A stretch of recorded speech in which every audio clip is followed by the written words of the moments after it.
हुआ था, तब से ही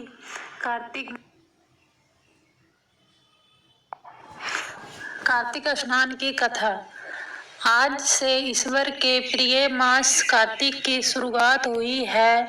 मोक्ष का महीना कहे जाने वाले इस मास में लोग पवित्र नदियों में स्नान करते हैं और दान पुण्य करते हैं। कहते हैं ऐसा करने से इंसान के सारे कष्टों का अंत हो जाता है और उसे सुख, शांति और समृद्धि की प्राप्ति होती है।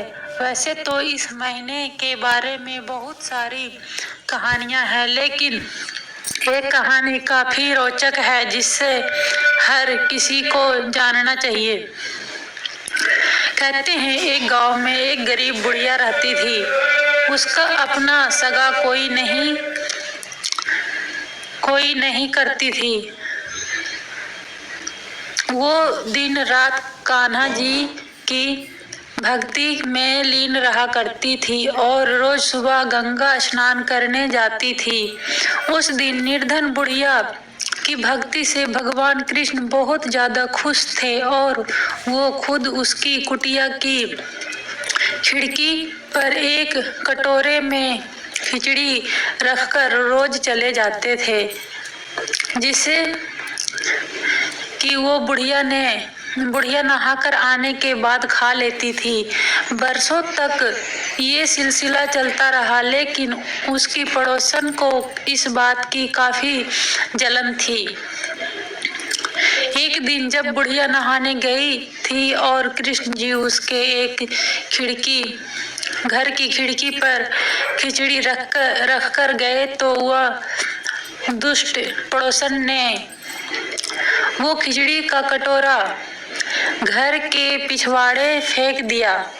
जब गंगा स्नान के बाद बुढ़िया घर लौटी तो उसे कहा कटोरा मिला नहीं। बुढ़िया बहुत दुखी हुई और भूखी ही रह गई। पड़ोसन ये सब देखकर बहुत खुश हुई, लेकिन जहाँ उसने खिचड़ी फेंकी थी वहाँ पर एक पौधा उग गया और उसमें 2 सुंदर फूल खिल गए जिनकी सुगंध काफी अलग थी। एक बार राजा उधर से गुजरे तो उन्हें वो सुगंध काफी अच्छी लगी। वो दोनों फूल तोड़कर रानी के लिए ले आए, जिसे सूंघते ही रानी गर्भवती हो गई और उन्होंने 9 महीने बाद एक जुड़वा बच्चों को जन्म दिया। दोनों राजकुमार जब बड़े हुए तो किसी से बात नहीं करते थे, लेकिन अक्सर जंगल में शिकार करने चले जाते थे, जहां उनकी मुलाकात उसी बुढ़िया से होती थी। ये बात जब राजा को पता चली तो वो बहुत हैरान हुए। उन्होंने तुरंत सैनिकों को उसे लाने के लिए भेजा। दरबार में जब वो बूढ़ी महिला पहुंची तो राजा ने पूछा कि मेरा दोनों बेटे किसी से बात नहीं करते हैं, लेकिन आपसे बात करते हैं, क्यों और कैसे? इस पर बुढ़िया ने कहा कि मुझे ये सब तो नहीं पता, लेकिन हाँ, मैं तो अपना खिचड़ी वाला कटोरा खोज रही थी। तब एक दिन ये दोनों मुझे मिले और कहने लगे कि मैं आपका कटोरा हूँ और मैं ही आपकी खिचड़ी हूँ, और तब ये सब मुझसे मिलने आने लगे।